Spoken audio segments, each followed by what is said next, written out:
Hey guys, welcome back to my channel. Today I'm going to be sharing with you 9 of my favorite horror and thriller winter, cozy, snowy, isolated setting books. And before we get started, I just want to quickly thank Parade for partnering up with me on this video to show you cozy, comfy underwear. So if you guys don't know, Parade is a company that creates underwear and loungewear that caters to all body types and sizes, going up to 5XL. They're size inclusive, gender inclusive, and all of their fabrics are super soft and sustainable, so they're also great for the environment. So I have 2 pieces that I wanted to share with you guys because they are so comfortable. I've been wearing them all the time. The first one is this invisible thong. This is completely seamless. Mine is black. It's in the color 8 ball. And then I also have this like dark green color in the color Potion. They are super smooth, super seamless, comfortable, feels like you're wearing absolutely nothing. There's no underwear lines, which I love. I just love that these are truly seamless, like there's literally no lines anywhere. And also, it feels like nothing is on, like there's nothing, it doesn't feel like anything's riding anywhere, you know? So I just absolutely love these. They're so comfortable. And then I have this bralette that I wanted to share as well. This is their Dream Fit Triangle bralette.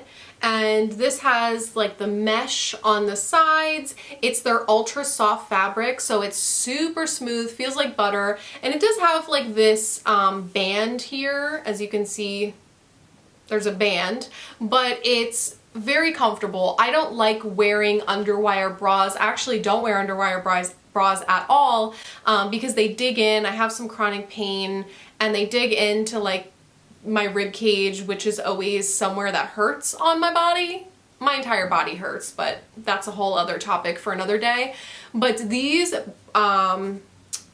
bands specifically are just stretchy and smooth. I don't know if you can see this, but nothing digs in anywhere. There's no wire. It's so comfortable. I just love wearing these lounging around because I know nothing is going to dig in and hurt me when I'm trying to be comfortable. Yeah, I absolutely love these bralettes when you're trying to be comfortable, but they're also cute too. You know, you can't go wrong. And this of course is the black one in the color 8 ball. Parade is offering my audience, aka you guys, 50% off the entire website. 50% off using my code only, reading50. You will get 50% off anything, not including their 80% off sale, but still, like, you're getting half off with my code. So make sure you check the description box and the link down below, and of course, you know, everything will be on the screen as well as in the description box down below. And go check out Parade if you're looking for some underwear, because I mean, who isn't looking for underwear at all times? It's just like a staple. It's a necessity, you know? Unless you're someone that goes commando, then like, hey, do you. Make sure you check them out. So comfortable, so cute, and I genuinely love their stuff. So thank you so much, Parade, for partnering with me, and let's get into some books. Okay, so all of these books I've talked about on my channel before. I've screamed about them, I've raved about them because I love all of them. So some of them I've screamed and raved about recently, some of them it's been a while, so let's get into it, okay? I'm going to first start with thrillers. I think I have 3. Yeah, I have 3 thrillers and then the rest are general horror. So the first one is Rock, Paper, Scissors by Alice Feeney. This is about a husband and wife. They go on this vacation to like this secluded winter blizzard area. I think they win a trip. Don't they win a trip? Yeah, they won a trip there. So they go to this snowy, isolated place, cabin or whatever, and we're learning that this marriage isn't as perfect as it seems. There's something going on, and we're also getting these letters that the wife has been writing the husband for like years. Every year on their anniversary, she writes a letter. And we find out more and more about this marriage, and that's a little dysfunctional. And then turns out they might not be alone on this trip. There might be someone else kind of lurking around the cabin, trying to sabotage their marriage. Don't want to say too much else, but you learn more and more as the book goes on, and kind of what's been going on through these letters, which I really love the way that Alice Feeney writes, and she always adds this like letter writing aspect into a lot of her books, and that's where you find out a lot of the twists, and it just keeps you engaged and keeps you guessing. I really liked this one. Great snowy isolated thriller. And then sticking to that snowy isolated theme, I have No Exit by Taylor Adams, which might be a shock because I really don't like any of his other books, but I really liked No Exit at the time that I read this one. So this one is about this girl. She's stuck in a blizzard. She's driving.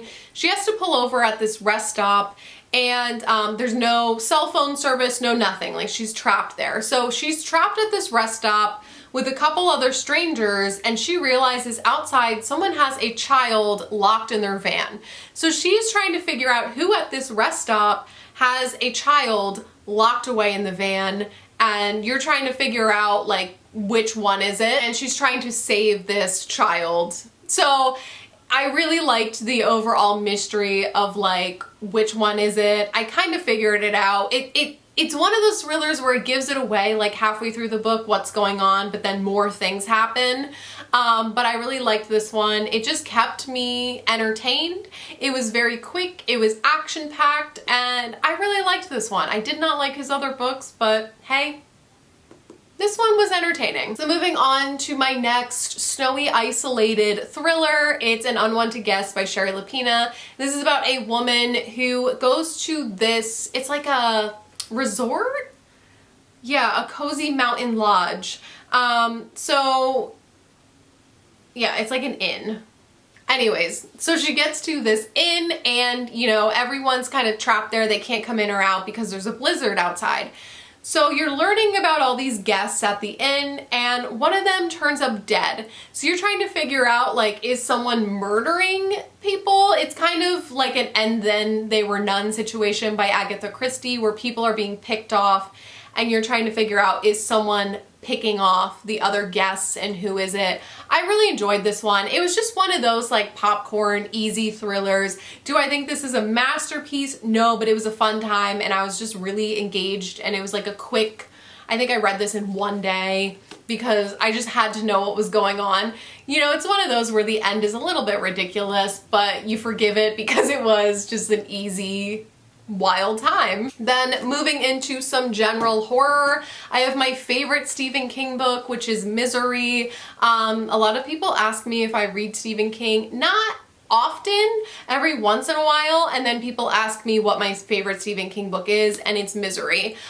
So of course this one, we are following this writer, and he just killed off this character named Misery. And next thing you know, he's in a car accident, and he wakes up and he's in Annie Wilkes's home, and she's a nurse, and she's there to care for him. So we think. He is trapped there. She's kind of holding him captive. It's a snowy, isolated setting, and you're just following literally these two characters, and he's trying to escape from her. I love this book so much. I first read this in college. I was so obsessed. I couldn't get enough. Loved everything about this. It's my favorite Stephen King. I just love like the unhinged women and the isolated settings. It was just the perfect mix for me. Highly recommend if you live under a rock and haven't read this yet. Then I have this teeny tiny little novella here. This is where we talk things out. This is about an estranged mother and daughter. Basically, the mom invites her to come hang out at her little secluded cabin for like a girl's vacation to talk about things. She hasn't spoken to her mom in years, but she agrees to go meet up with her, and things just aren't quite as they seem. The mom's acting a little cray, some weird things are going on, and next thing you know, she is stuck there because it's a blizzard. So once again, snowy isolated setting with just these two characters kind of going back and forth. You're figuring out some pieces to the past and how toxic this family dynamic is, and I just love the toxic family dynamics, and I loved that this one takes place within a few days, and there are like timelines, like it tells you Friday, January 14th at 9:32 p.m. And then you go further in the next chapters, you know, Saturday, January 15th, and it tells you an actual timeline. I just love how quick and easy this one was to get through, and I loved it. Highly recommend. Next is Near the Bone by Christina Henry. I freaking love this one so much. We're following this woman who is trapped in this cabin in the middle of the woods, once again in a blizzard, and her husband is an abusive piece of shit. He is just a horrible, horrible man. He's physically abusive, mentally abusive. He gaslights her, and she's just like terrified, and she's stuck there, and she realizes the one day there's a dead fox that turns up, and she thinks that there is some creature in the woods. She can hear it. There are like dead animals turning up. And there's a group of, I believe, 3 strangers that she sees outside looking for this creature. And she's worried because she's like, oh my God, my husband and I are supposed to be alone. He's gonna be really angry if he finds out that there are other people in the woods. And she's just terrified. So she's trying to warn these people, like, please, my husband's crazy, go away. And more things just keep happening. I loved the overall theme of this book about the abuse and what the creature symbolizes, and everything about this was just perfection. I absolutely loved this one. The writing was great, and I'd love to read more from Christina Henry. But yeah, let me know if you read any more books from her and what you recommend, but this one was so good. Next, I have The Winter People by Jennifer McMahon. My book is covered in self-tanner. Please don't look at that. This is about this 19-year-old girl who lives with her mother and her sister, and she finds out one day her mother disappears. So she's trying to piece together like what happened to her mom. So she finds out in 1908 that there was this mystery of this woman named Sarah Harrison Shea. So it says she was found dead in the field behind her house just months after the death of her daughter. So she starts piecing together the history of this place and what happened in 1908 and how it relates to the disappearance of her mother in present day. I really loved this one. This is the book that got me into Jennifer McMahon's writing. I can't wait to read more from her. I just love the timelines and how everything came together in the end. And once again, you just have that setting where you're like, it's snowing, you're in the middle of the woods, she's trying to figure out like what happened to these missing people and the history of the place, and it just gives you that like gloomy, like January feel to it. I don't know how else to describe this, but I really love Jennifer McMahon. My next one is Krampus by Brom, which seems like a Christmas one. It is a Christmas one, but you can really read this anytime because it's like a ancient mythical folklore kind of book.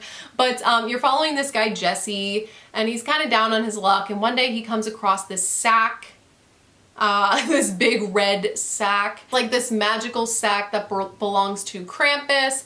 And he starts learning more about Krampus and about Santa and like good versus evil. And he just kind of gets tied up in this wild, mythical time. I don't know how else to describe this book.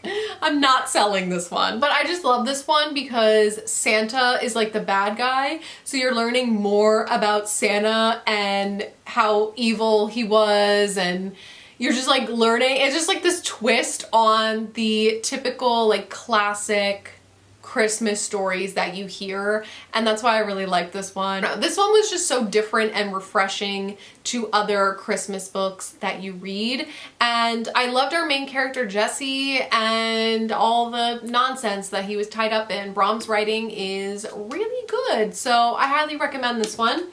And then my last book recommendation is, of course, Boys in the Valley by Philip Fracassi.